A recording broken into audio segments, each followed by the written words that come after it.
Guys, kung ganahan jud mo artista, ari lang mo sa bata. Nakaroon di pang presohon naman mo.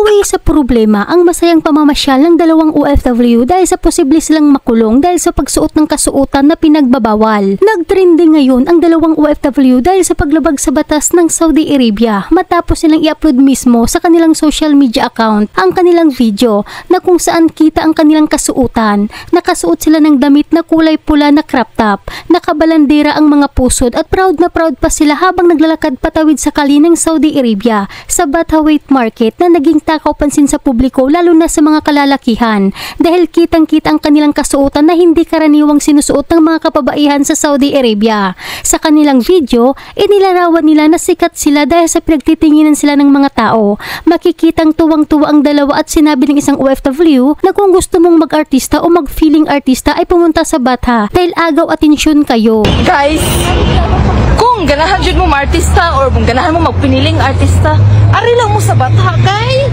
Oh my God, agaw atensyon mo dere. Pero tingaling-galing-galing-galing-galing-galing. Oh my God! Ari lang jud mo guys, dere lang mo guys. Okay, artista kay. Among vlogger. Artista kay.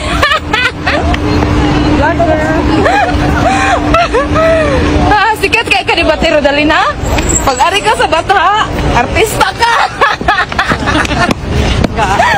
Dahil dito, marami ang bumatiko sa dalawa. Isa na dito itong ating kababayan na isa ring OFW na hindi rin nagustuhan ang ginawa nitong dalawang OFWs. Kita ba itong mga Pinay, mga mas nga nagpasiksi-siksi?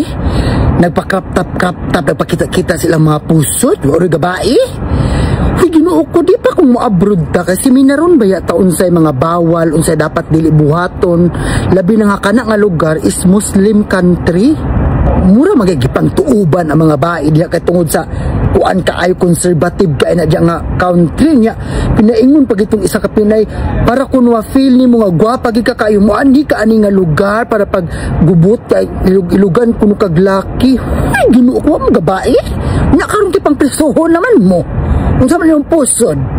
Na, dito na paglugito na dito sa prisuhan. Nung samantaon mo, uy, nanggara man mo sa Pilipinas. Maulagi na ka nagpasagdam mo. Nang sa man magpapriso man yung pamilya, unsaon naman lang. Kung nabat siguro yung mga asawa. Mga dati mga asawa na pag-gara lang to. Maulagi na, uy, kamu ba mga Pinay, pagtarong mo sa kinabuhi, no? Wasta gali, wala mo sa Pilipinas.